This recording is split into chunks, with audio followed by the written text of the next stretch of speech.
तो मोदी पर डायरेक्ट वार, फिर वही गलती एक बार। और ये बात मैं क्यों कह रही हूं, क्योंकि आप जरा उठाकर देख लीजिए इतिहास। 2007 गुजरात चुनाव होता है, कांग्रेस की तरफ से मौत का सौदागर वाला वार किया जाता है प्रधानमंत्री नरेंद्र मोदी पर, जीत गुजरात चुनाव में बीजेपी की होती है। फिर इसी तरीके से 2014 चाय वाला वार और बीजेपी को बंपर जीत, 2019 चौकीदार चोर है वाला वार और बीजेपी को बंपर जीत, यहां तक कि अभी पिछला जो गुजरात चुनाव हुआ प्रधानमंत्री नरेंद्र मोदी के लिए रावण वाला वार कांग्रेस की तरफ से किया गया और नतीजा यह कि वो 156 वाली बड़ी जीत गुजरात में बीजेपी को मिली है।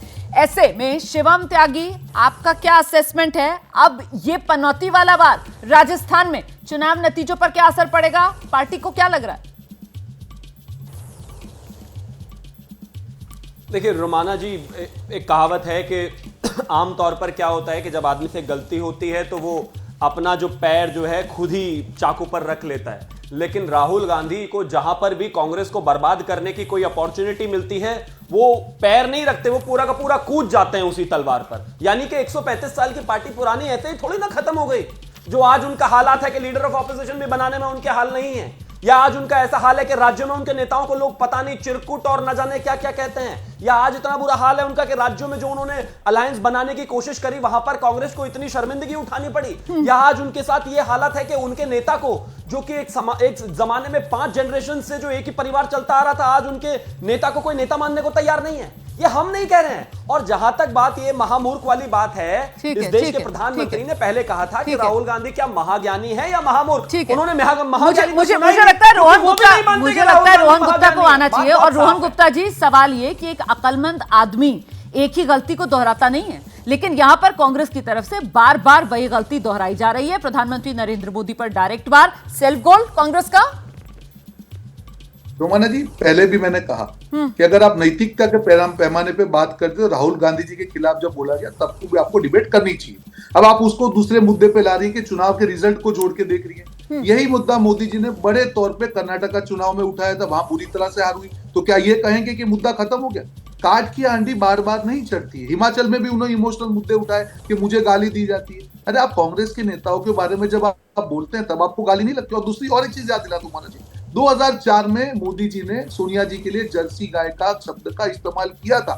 ये पब्लिक डिस्कोर्स की बात है रोमाना जी। उसके पहले भी विपक्षी पार्टी होती थी, वाजपेयी जी होते थे, सोनिया जी होती थी। इस तरह की औची राजनीति नहीं होती थी। ये शुरुआत तभी से हुई है, 2004 से हुई है। आज क्यों हुआ? आज कभी भी भारत में इस तरीके की बयानबाजी नहीं होती थी। जब वो करे राहुल गांधी जी के लिए तब नैतिकता के पैमाने नहीं है। जनता ही जनता के मन में तो ये बात आती है कि आखिरकार ये राजनीति और कितना गिरेगी और कौन सा नया न्यू लो जो ये राजनीति छुएगी, इस पर विराम कैसे लगेगा, इस पर अगर आप लोग रोशनी कुछ डाल पाए। तो मौत का सौदागर से पनौती तक इतिहास से क्या सबक, चुनाव में किस तरीके का असर अभी तक रहा है जब तक निजी तौर पर प्रधानमंत्री नरेंद्र मोदी पर हमला हुआ है, ये मैंने आंकड़ा आपको दिखाया था। हालांकि आप सुन रहे थे रोहन गुप्ता को, जिनकी तरफ से कहा गया कि साहब कर्नाटक चुनाव देख लीजिए, हिमाचल चुनाव देख लीजिए, वहां पर अब बीजेपी की काट की हांडी नहीं चढ़ रही है। मुझे लगता है जल्दी से संक्षेप में सभी मेहमानों का रिएक्शन लेते हैं। आशुतोष जी से मैं शुरुआत करूंगी। आशुतोष जी, आपको क्या लगता है ये पनौती वाला मामला चुनावी चुनौती बन सकता है क्या किसी के लिए?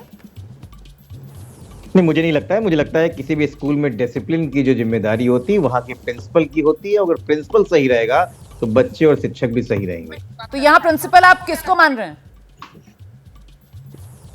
देश का जो हेड होता है वही प्रिंसिपल होता है। प्रधानमंत्री की ये जिम्मेदारी है, ठीक है, कि भाषा की मर्यादा को राजनीति में मेंटेन रखें। ठीक है। अजय जी, आप सहमत हैं इस बात से कि इस तरीके की भाषा का इस्तेमाल ना किया जाए? लीड अगर किसी को लेनी है, पहल करनी होगी तो वो देश के प्रधानमंत्री नरेंद्र मोदी की तरफ से ही होनी चाहिए। अजय जी, इस देश में मर्यादा और नीति की बात खास करके चुनावी माहौल में तो हम लोग कभी और कर लें। मसला ये है कि राहुल गांधी जी ने खुद कांग्रेस का भट्ठा बिठाने का काम राजस्थान में कर दिया गया है। राजस्थान की गहलोत सरकार स्थानीय मुद्दों पे चुनाव लड़ रही थी, लड़ना चाह रही थी, ट्रैक रिकॉर्ड प्रस्तुत कर रही थी।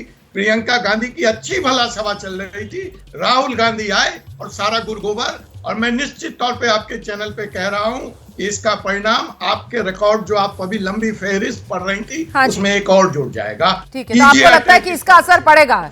चुनावी चुनौती है, कांग्रेस के लिए बन सकता है पनौती। ठीक है सर, ठीक है। मुझे लगता है जल्दी से एक कमेंट रामकृपाल जी का। सर, आपको क्या लग रहा है?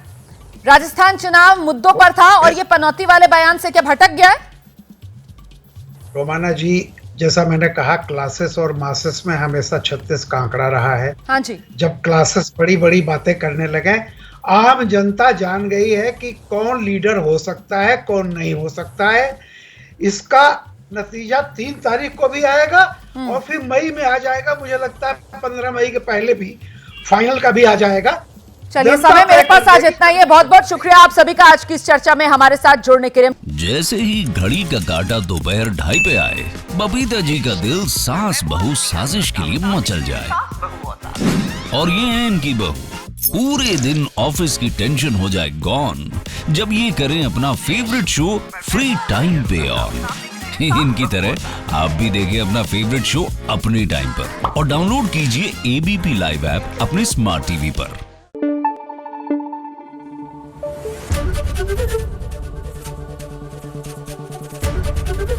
एबीपी न्यूज आपको रखे आगे।